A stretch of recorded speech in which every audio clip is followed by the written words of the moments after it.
Do you remember what the world was like without the internet?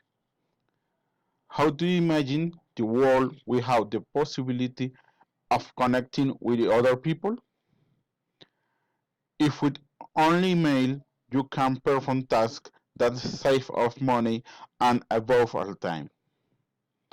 We will have to go outside to do our shopping, so we will have to get up from the sofa, get dressed, and go to outside.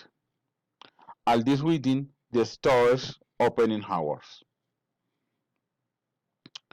We have been studying our career for several semesters through the internet. However, without the internet, we will have to attend the university in person and follow the established schedules, and it might happen that our study of our work schedule intersect.